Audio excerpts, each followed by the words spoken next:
पाकिस्तान में कल सुबह से लेकर शाम तक किस तरह की सियासी हलचल मची रही, ये अब आपको दिखाते हैं। इमरान खान कुछ बड़ा करने वाले हैं, इस बात का ऐलान उन्होंने पहले ही कर दिया था, लेकिन जिस तरह से उन्होंने पाकिस्तानी संसद को भंग करने की सिफारिश की, उससे अविश्वास प्रस्ताव पर वोटिंग का इंतजार कर रहे विपक्ष को तगड़ा झटका लग गया।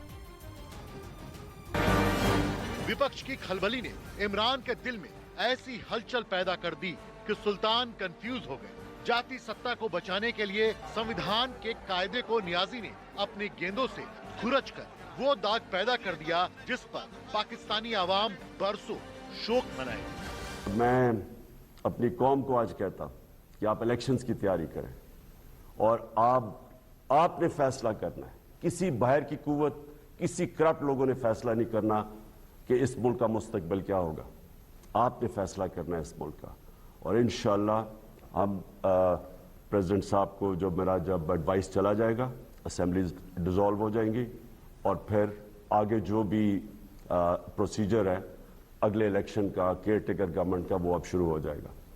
मैं अपनी कौम को मुबारक देता हूं और मैं अल्लाह का शुक्र अदा करता हूं कि इतनी बड़ी साजिश जो मुल्क से की जा रही थी, एक इलेक्टेड 22 करोड़ की कौम जिसकी इलेक्टेड हुकूमत को गिराने की कोशिश की गई है, इस साजिश से वो आज फेल हो गई है।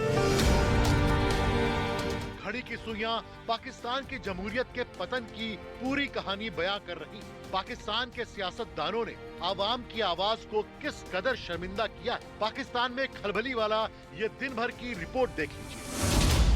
दोपहर 2 बजे विपक्ष ने शहबाज शरीफ को प्रधानमंत्री चुना। दोपहर 1:45 विपक्ष ने अयाज सादिक को स्पीकर चुना। दोपहर 1:15 पता चला कि इमरान खान चिट्ठी लिख रहे हैं। दोपहर 1:08 खबर आई कि पाकिस्तान में मध्यावधि चुनाव होंगे। दोपहर 1:05 पता चला कि इमरान ने सदन भंग करने की सिफारिश की है। दोपहर 12:56 सीन बदला और ऐलान हुआ कि इमरान आवाम को संबोधित करेंगे। दोपहर 12:50 अविश्वास प्रस्ताव खारिज होने पर एससी में चुनौती। दोपहर 12:46 बताया गया कि इमरान के खिलाफ अविश्वास प्रस्ताव खारिज हो गया। इससे पहले सुबह 11:59 पर पाकिस्तानी संसद में कार्रवाई शुरू हुई। सुबह 11:09 पीटीआई का कोई सांसद नेशनल असेंबली नहीं पहुंचा। इस्लामाबाद में लोकतंत्र को खत्म करने की इमरान की साजिश का असर इंग्लैंड में दिखा। सुबह 7:18 पर पता चला कि लंदन में पूर्व प्रधानमंत्री नवाज शरीफ पर हमला हुआ है। सुबह शुरू हुई लोकतंत्र की हत्या की इमरान की कहानी शाम ढलते साजिशों के आसमान पर जा पहुंची। सत्ता के साथ खिलवाड़ का सत्ताधारी इमरान खान ने ऐसा प्रदर्शन किया कि पाकिस्तान के आवाम के लिए मुंह से सिर्फ हाय निकलती है। आवाम का हक चिंदी चिंदी कर पाकिस्तान की संसद में बिखेर दिया। विपक्ष की बोलती बंद कर दी गई।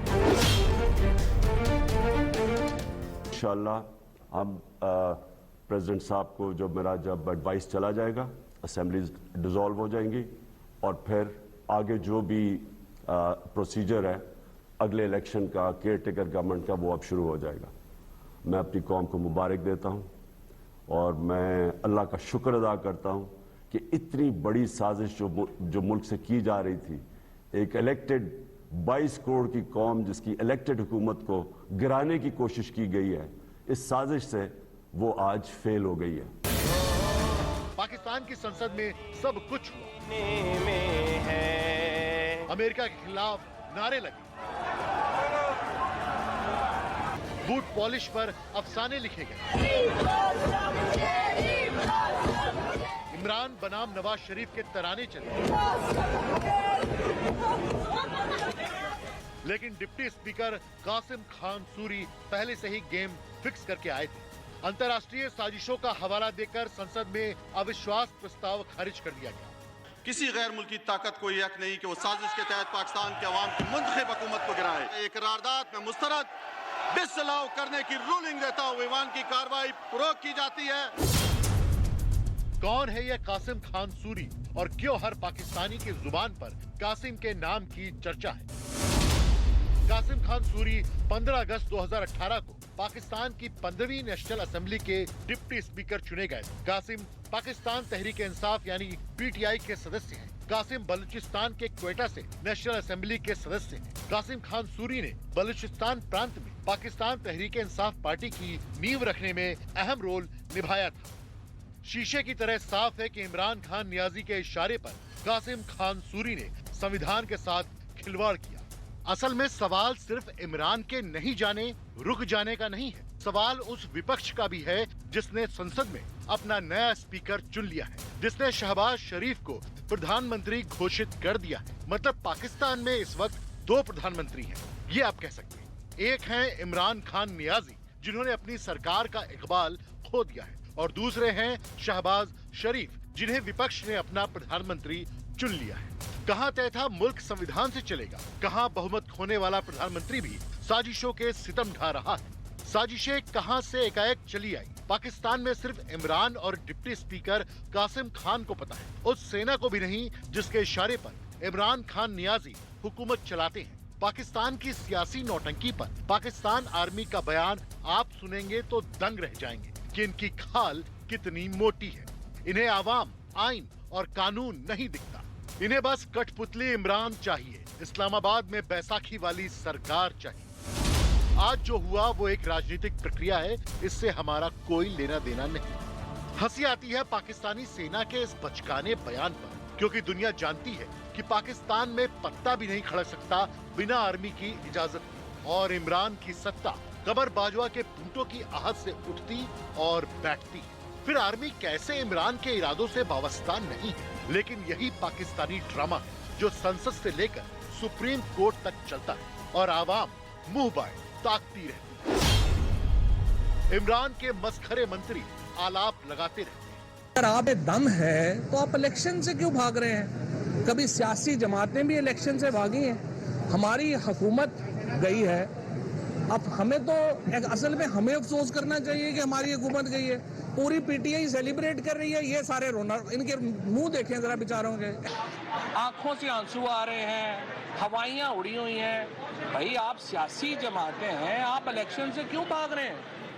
फवाद चौधरी जैसे नमूने इमरान सरकार में एक नहीं है, एक शेख राशिद भी है, जिनके पाव भर वाले परमाणु बम की थ्योरी पाकिस्तानी अवाम अब तक नहीं समझ पाई। वजीर आजम होंगे और उनको काफ़ी सारे काम करने हैं। सुप्रीम कोर्ट का जो भी फैसला होगा वो सर आंखों पे होगा। मैं समझता हूँ अपोजिशन अपनी सियासी मौत मर गई है, उनमें अवाम के जाने की सकत नहीं है, और जिन लोगों ने 20-20 करोड़ रुपया खाया है उनके चेहरे सियासी तौर पर काले हो जाएंगे, कालक फिर जाएगी, हलकों में जाने की पोजीशन नहीं है। और चेरी ब्लॉसम जो बड़े चैंपियन बनते थे, यूं यूं यूं। पाकिस्तान का द ग्रेट पॉलिटिकल ड्रामा का असर इस्लामाबाद में देखिए। पाकिस्तान की राजधानी इस्लामाबाद सैनिक छावनी में तब्दील हो गई है। जिधर नजर जाती है पाकिस्तानी रेंजर्स गश्त लगाते नजर आते हैं। इस्लामाबाद उबल रहा है। धारा 144 लागू कर दी गई है। संसद के आसपास के इलाके सील हैं। करीब 8000 जवानों की तैनाती है। संसद के प्रमुख रास्तों पर कंटेनर खड़े कर दिए गए। मेट्रो सेवा बंद कर दी गई। पूरा पाकिस्तान इस वक्त इमरान का बंधक बना हुआ है। किसी भी जगह मैंने कभी ये प्रेसिडेंट नहीं देखा कि कोई डिप्लोमेटिक लेवल्स को एक पॉलिटिकल टूल की तरह इस्तेमाल करता है। मेरी नज़र में ये एक बहुत अनप्रेसिडेंटेड मूव है एंड आई थिंक यहाँ पे हमने एक ट्रेंड देखा है जिसमें फॉरेन पॉलिसी पाकिस्तान के मफाद के लिए नहीं बल्कि फॉरेन पॉलिसी के इश्यूज़ को as a political tool and political gimmickry के लिए इस्तेमाल किया गया। इस्लामाबाद दहकती सियासत की कड़ाही पर खौल रहा है। एक तरफ है इमरान के झंडा उठाने वाले पीटीआई के सपोर्टर और दूसरी ओर है विपक्ष, जिनके हाथ हथकड़ियों से बस चंद हाथ दूर है, जिनकी कमर में रस्सी डाल इमरान सरकार जेल भेजने के लिए बेचैन है। लेकिन पाकिस्तान का विपक्ष पुष्पा पुष्पा दोहरा रहा है, झुकेगा नहीं। यूनाइटेड ऑपोजिशन ने ये फैसला किया है कि हम नेशनल असेंबली में धरना देंगे जब तक हमारा आईनी हक ना दिया जाए, और हम अपना लॉयर से इस वक्त आज ही अभी सुप्रीम कोर्ट पहुंचेंगे कि हमारा पोलिंग, हमारा अदम एतमाद का वोट आज ही किया जाए। पाकिस्तान में जाने क्या होगा रामारे वाला सीन चल रहा है। पब्लिक गर्दन ऊंची और ऊंची कर रही है। ताकि उनके रहबरों की खबर मिल सके। और उनके रहबर हैं कि उनकी ही जड़ें काटकर उन्हें मुल्क में कंगाल, बहुत कंगाल करने पर तुले हैं। ये पाकिस्तान का दुर्भाग्य है। पाकिस्तान में नाकाम लोकतंत्र की एक और कड़ी है।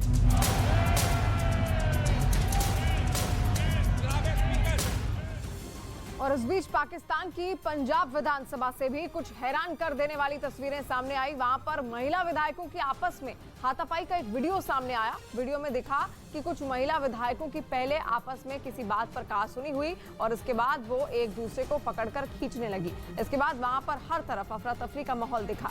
हालात इतने बिगड़ गए कि हाथापाई कर रही महिला विधायकों को रोकने के लिए कुछ आदमी भी वहां पर पहुंच आए, लेकिन महिलाओं ने उनकी बात भी नहीं सुनी और काफी देर तक वहां पर ऐसा ही हंगामा चलता रहा। तस्वीरें भी आप देख रहे हैं, ये पाकिस्तान की पंजाब विधानसभा के भीतर की तस्वीरें हैं, जहां पर किस तरीके से वहां पर जो महिला नेत्री थी उनके बीच हाथापाई का माहौल बन गया। जिसके बाद माहौल बिगड़ता देख वहां पर कुछ पुरुष भी पहुंचे, उन्होंने समझाने की भरपूर कोशिश की, लेकिन उनमें भी हाथापाई का माहौल बन गया। और इमरान खान आखिर बार बार क्यों कह रहे हैं कि उनकी सरकार को गिराने के पीछे अमेरिका का हाथ है? आखिर इमरान खान अमेरिका से इतने क्यों चिढ़े हुए हैं? वहीं पाकिस्तान की हुकूमत में ऐसा कोई नहीं है जिसके पास अमेरिका की साजिश वाली थ्योरी का माकूल जवाब हो। ऐसे में पाकिस्तान की आर्मी का इस पूरे मामले में क्या रुख है, ये समझना भी जरूरी है।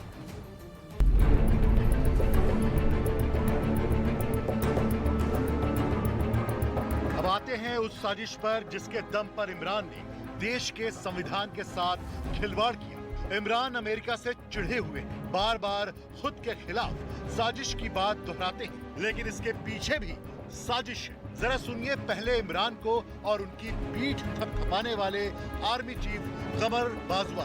दोनों बयानों में बस 2 दिनों का फर्क है। तो ये पाकिस्तान की क़यादत या पाकिस्तान की गवर्नमेंट के खिलाफ नहीं है, वो सिर्फ इमरान खान के लिए। वो ये कहते हैं कि हमें, और एक बहाना मारते हैं कि हमें क्यों गुस्सा पाकिस्तान पे, लेकिन कहते हैं कि वो गुस्सा तब बिल्कुल ठीक हो जाएगा, हम माफ कर देंगे पाकिस्तान को, अगर इमरान खान ये अदम एतमाद की ये हार जाता है। Equally, we share a long history of excellent and strategic relationship with the United States, which remains our largest export market. We seek to broaden and expand our ties with both countries without impacting our relations with the other. यानी अगर इमरान खान चला जाता है तो पाकिस्तान को माफ कर दें। एक में अमेरिका की आलोचना और दूसरे में अमेरिका का साथ। इमरान खान कहते रहे हैं कि पाकिस्तान के इतिहास में पहली बार सेना और सरकार एक ही पेज पर है, तो फिर फर्क बयानों में क्यों है? अमेरिकी साजिशों के सवाल का पाकिस्तान के विदेश मंत्री शाह महमूद कुरैशी को भी सामना करना पड़ा। शाह साहब, ये बता दें कि आप ये कहते हैं कि अमेरिका इस पूरी साजिश के पीछे है, तो आप अमेरिका मुर्दाबाद का नारा लगाते हैं सर? मैं एक जिम्मेदार पोजीशन पर हूं और मैं गैर जिम्मेदाराना बात नहीं करूंगा। मुझे पाकिस्तान के मफादात का तहफ़्फ़ुज़ करना है, मुझे आईन पाकिस्तान का तहफ़्फ़ुज़ करना है। पाकिस्तान की हुकूमत में ऐसा कोई नहीं है जिसके पास अमेरिका की साजिश वाली थ्योरी का माकूल जवाब हो, क्योंकि इमरान को बचाने के लिए ये स्क्रिप्ट रावलपिंडी में आर्मी चीफ कमर जावेद बाजवा ने ही लिखी और पाकिस्तानी आर्मी के सामने संविधान क्या है ये पूरी दुनिया जानती है।